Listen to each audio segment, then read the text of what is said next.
when you get in a committed relationship, and I know many women listening are just wanting to get to that place, but think about the relationships in your past where you were in a committed relationship. You have to understand how you contributed to the problems. Mm-hmm. You see, the whole thing is to create a sense of safety and ease, that I'm worthy and I can create the relationship of my dreams. And if you don't know how you contributed to the problems in your relationship, then you're always going to think it was just the wrong person and they're the wrong person and they're blaming them and they weren't right and they did this and they did this. And that's all true. That's all true. But you need to see how you contributed to that. Okay. There's always two people that create a problem. And usually you get in a committed relationship. That's really where women step it up and they start giving more, because that's where men step it up and give less. So man, I've done the dating thing. Now we're having sex and we're in a committed relationship. Okay. I can let go. I don't have to try. It's like these couples that get married and they stop caring about their health and their wellness and their appearance. Okay, we're married, so you don't have to worry about that stuff.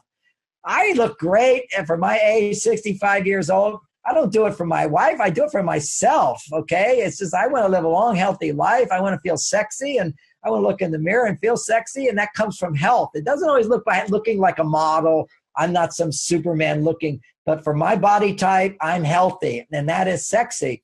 And if you want a sexy life, you have to be able to look in the mirror and say, I'm sexy. But again, that's for men. And for women, they actually need help to feel sexy. But you need to start by feeling, I can be sexy. But a man can take you to higher sexy, and that's by his doing things for you. And that's, once again, practicing the skills of getting him to do things for you. He says, what do you want to do? You don't say, I don't know, what do you want to do? You say, well, here's a few things I'd like to do. It's not, he says, oh, what do you want to do? Most women go, I don't know. What do you want to do? Stop. Now you're making him doing what he wants. Don't do what he wants. Even in the beginning, he wants to do this. If you've got something you do better, tell him, well, we can do that, but I prefer this. This is what I really like. If we go there, I'd feel really good. I'd love that.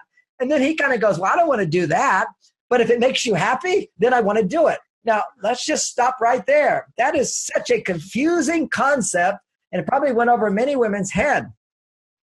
He'll say, do you want to go? Let's say that I would like to go have a picnic on the mountain. Okay, that's what I'd like to do. He said, yeah, we can have a picnic on the mountain, but there's a racetrack, and I've really been waiting to go on the racetrack and to see this is my favorite person. And in your mind, you're thinking, oh, okay, well, if we go to the picnic, he's going to resent going on the picnic because he really wants to go there. And you could even say, well, is there a part of you that wants to go on the picnic? No, I'd rather not go on the picnic. I want to go on the racetrack. Now you say a narcissist for that? No, you asked him, what do you want to do? Do you want to go on the picnic? No, I don't want to go on a picnic.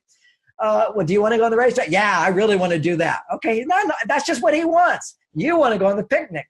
But in that situation, you imagine that if you insist on the picnic, that he's going to resent you for going on the picnic. And who wants to go on a picnic with somebody when they don't want to be on the picnic? That's what women are always saying. I don't want to go on a picnic if you don't want to go on the picnic.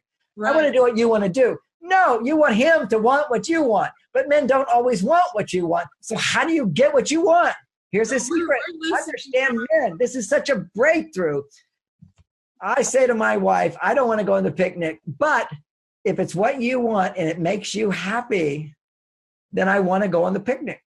Now, that doesn't make sense to women. How could I suddenly change what I want? Because I don't want to go on the picnic. But if I know taking you on a picnic is going to make you happy, what I want more than the racetrack is to make you happy. Therefore, if taking you on the picnic makes you happy, I now want to take you to the picnic, and I will enjoy the picnic as much as you enjoy it because it's making you happy.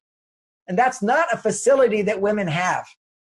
Okay? It's like woman says, okay, I'll go to the racetrack for you. And oh, if it makes you happy, I'll do that. And you can do that for a little while. And then you're going to start resenting him and saying, we only do what you want to do. We only do what you want to do. Well, men are fine doing what you want to do if it makes you happy. If it doesn't make you happy, then he's not going to be happy for sure.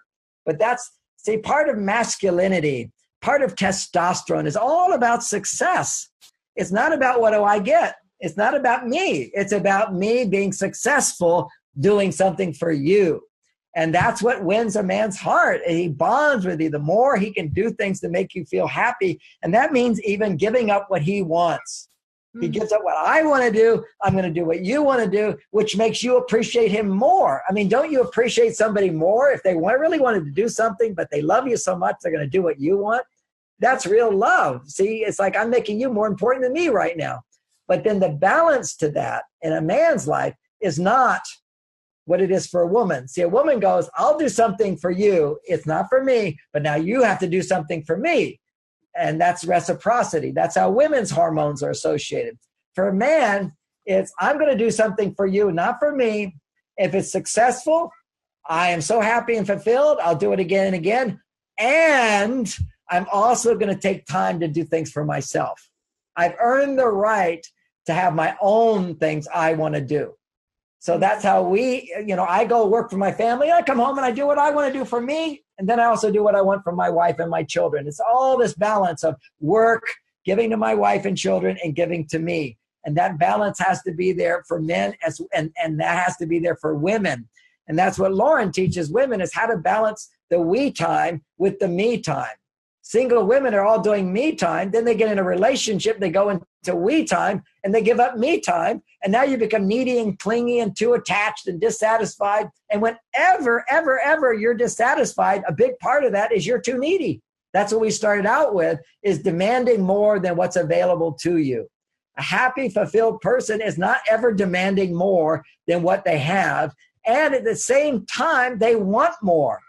Now, that's a paradox for women. Yeah. It's hard to understand, but we have to just say it again, which is, I'm happy with what I have and I want more. That comes back to my basic dating theme, which is don't look for your soulmate. Create a series of dating experiences where you're able to see what you like and what you don't like. You're feeding your consciousness with what I like and what I don't like, not because you're writing a list or doing a therapy session. You're actually experiencing it. What I like, what I don't like, in the context of soon, in a year, the right person is going to come into my life with almost everything I like and almost everything I don't like is not there. And I'll give you an example of that. My daughter, Lauren, she's 31 now, and she's been looking for a house for the last 3 years. And almost every Sunday when I'm in town, we will go look for houses, and her partner. And we're all looking, and we look at the house and we see what she likes and what she doesn't like. And I said, you just keep doing this and you'll see the right house will show up and the money will be there for it as well. It will just happen. And she trusts her dad. She says, all I have to do is just keep looking and say what I like and what I don't like, what I like and what I don't like, what I like and what I don't like. And it happened. She found the perfect house of what it's amazing to hear. She needed a certain number of rooms. She needed the room here. She needed this. Everything needed to be exactly the right. And then she found the house that has that and something more. She couldn't even believe it was there, that she didn't even imagine. And, that's what Oprah said. I remember Oprah saying, if you just stick with trusting and doing what you can do, move one step at a time, you will be rewarded more than you can imagine. But part of that whole journey is, what do I like? What do I not like? Without this emotional charge of, I'll never get what I want. And, I didn't get what it was, and being critical about it. No, it's just seeing what you like, seeing what you don't like, go on another date, what you like, what you don't like, constantly appreciating what you like. But you can't fully appreciate what you like if you're not also looking at what you don't like.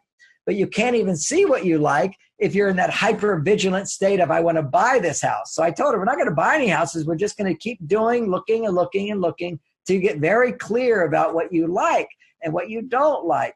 And it's all in the realm of like and don't like. There's not a lot of attachment to either, but this is what would be good. This would be good. And then bang, it appears, and it's at the right time, right when she could afford it. I mean, it was like amazing, the timing and the perfection of it. The way I found my house, and then I'll go into how I found my wife. But, it's finding the right person is another big question. How do you find a person, start dating? But once you're dating, you're committed. That's stage 3. Stage 4 is this really the right person for you to get married to? Is it a soulmate? Do you really stick with this and grow with this person? And, you use the house analogy. I mean, for me, I was looking for a house, and when I could afford more money for the house I'm in now, I've been here now 20 years. The way I looked for 3 years, I was looking every house. I know almost every house in Mill Valley because it's all been for sale. And I go in, I like this, I don't like this. And maybe it was a couple of years for me. And then finally what I did is I went And I said, I'm going to go find the best place in town that I would like to live in the most. And I went there and I saw the house that I would like the most. And I went and knocked on the door, and the house was not on the market, but it was for sale. And it was, for a certain number of reasons, it was for sale for about half price. So because I went and found the house and called the person in another state and said, can I buy your house? I got it for half of what maybe a third less than what it was worth. Simply because I was ready. I knew what I want. I looked at it and said, you are the one. But it was because I knew what I didn't like and what I like. And all the things I didn't like was not like I resent or I don't trust or that's awful. There wasn't any negativity associated with it. So again, coming back to our basic theme you asked me to start out with, which is create a series of positive dating experiences, taking note of what you didn't like and taking note of what you do like. And keep the intent to keep finding a partner that will have everything that you like. And coming from this non-needy place and watching that wanting to jump into bed right away and slowing that whole thing down, but always reassuring the man that the feelings are there, but you're just going to go slow. And that's one place I say it's okay to fake it. If the right guy, you may not feel any sexual attraction right away. And if he's like making moves and stuff, but don't you feel sexual towards me? And you can give him a little comfort and say, yes, I would love to have sex with you. I'm just not ready. And in your mind, you're telling the truth because you would say, I would love to have sex with you if those feelings were there. But you don't have to tell him those feelings aren't yet there.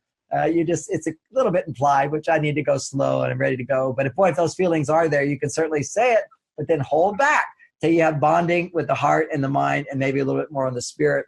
Spiritual bonding is where you share the same values. Mental bonding is often where you have differences, different point of view that's interesting to you. If somebody's just thinking just like you, it's not interesting. If something is adding something to you, and often the right person for you doesn't do everything the same as you. The chemistry of opposites attract.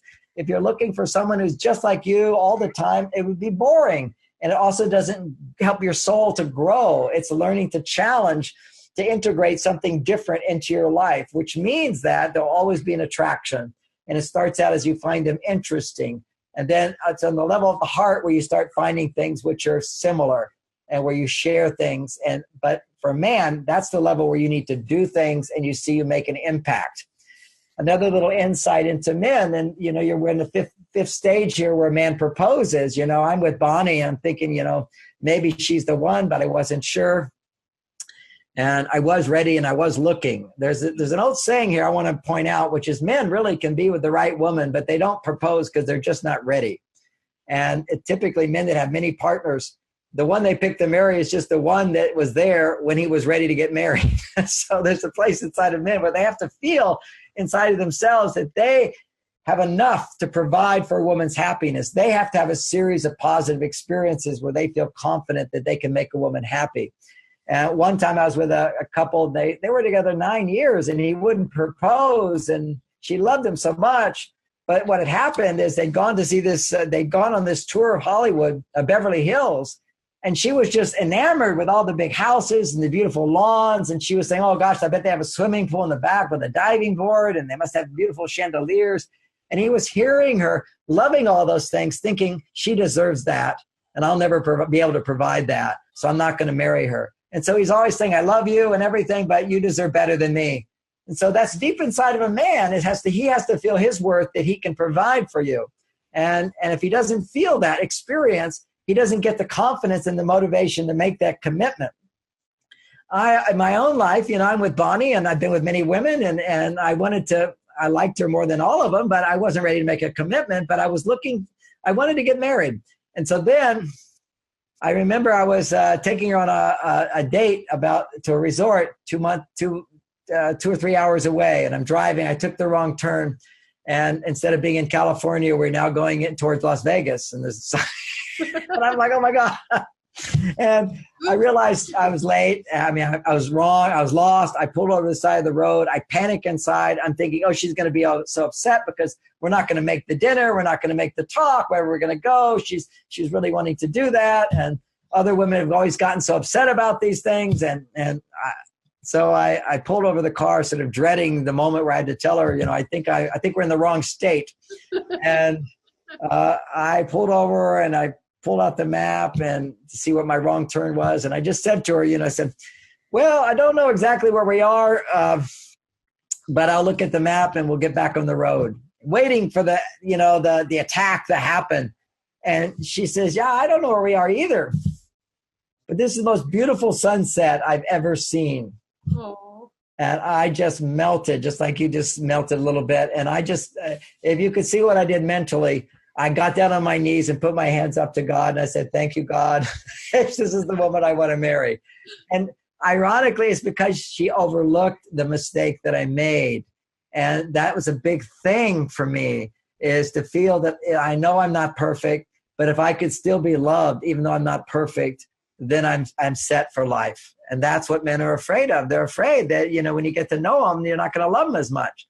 And to know that I could show one of my weaknesses, which is getting lost and getting there late. And I know she depended on it, and she just made being with me and seeing the sunset more important.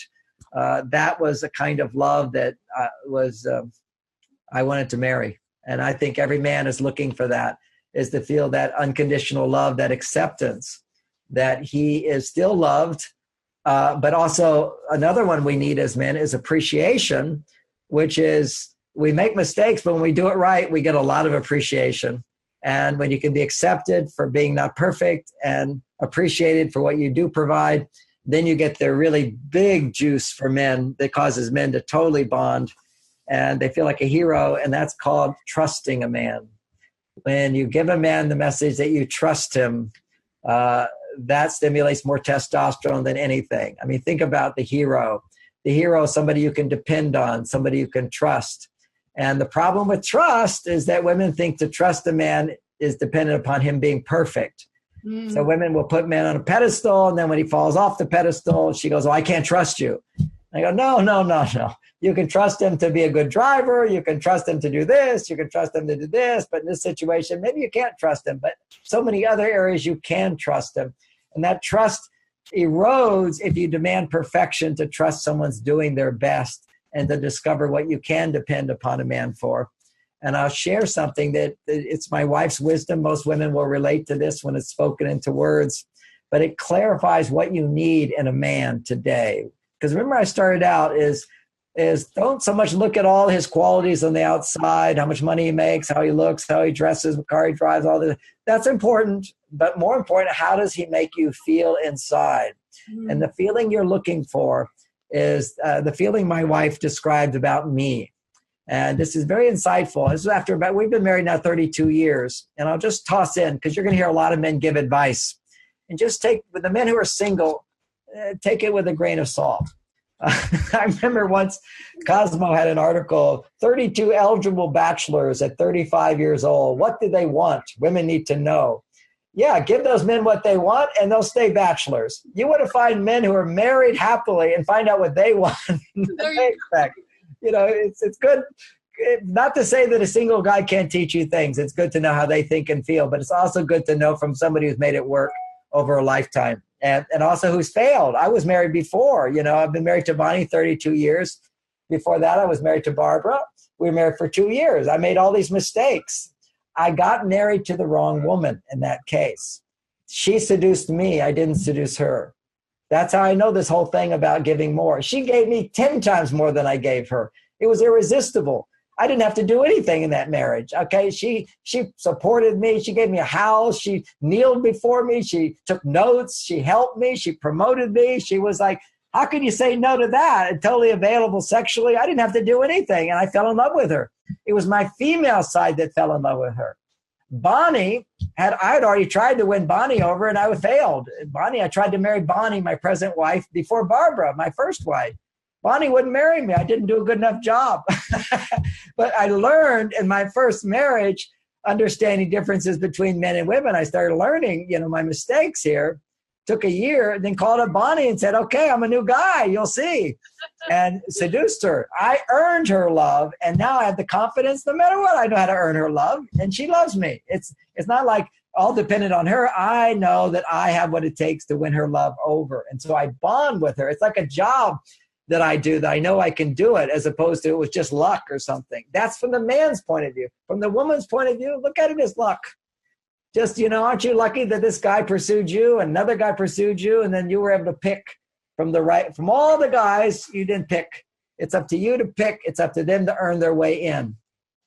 And you can't pick the right guy until you get a series of positive dating experiences where your estrogen's so high that you're not so attached to, this being the right person. And then he'll do something, he'll say something, and it clicks. And then you just go, he's the one. And so many women, they didn't know he was the one until he earned it. And those are the ones that tend to last the longest. I'll just put it that way.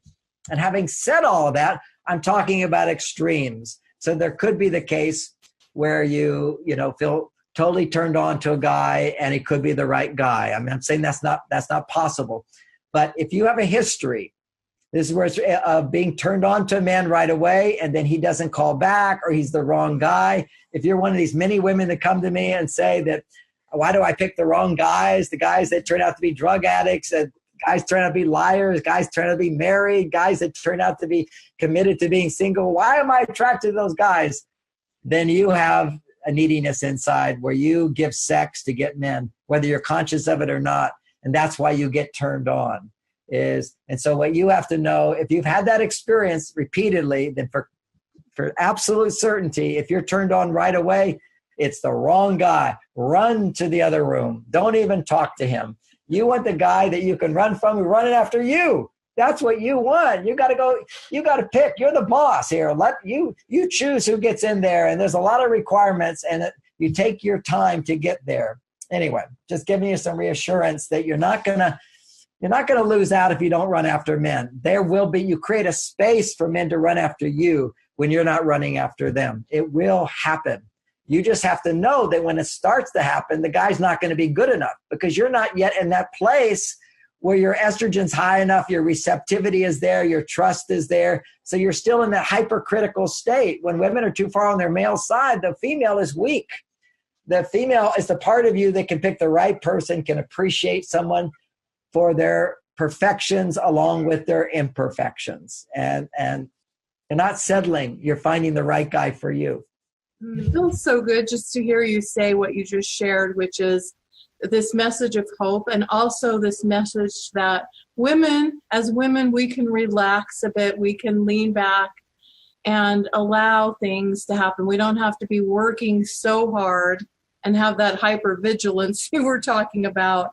We can enjoy the journey and not just be solely focused on the destination, right? That's beautifully said. If you can give me 2 minutes more, I have to finish one story I realized about what women's real needs are. I think my wife said it perfectly when it was around 23 years into our marriage. She said, I was asking her about me as a husband. What did she think? And she says, well, you're definitely not a perfect man, but you've given me the greatest gift any woman could ever want. I said, what's that? And she said, I know with absolute certainty that I'm not perfect either. And I can say and do things that really upset you. But whenever you're upset, you stop talking, you go to your cave, you do some magic, and you always come back loving me more. Oh. And I know there's nothing I can say or do that will push you out of my life. That is the need for security, the need for safety is still there.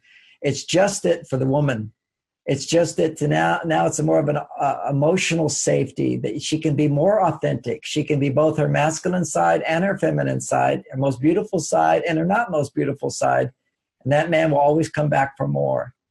But that's where we have to learn the skills of not engaging in arguments and fights. And that's a whole nother subject that can be found in Beyond Mars and Venus is my most recent book on that one. But this is the key. It's the most important thing, women, you want from a man is to feel that you're safe to be all that you are. That's what's going to help you grow in love for a lifetime.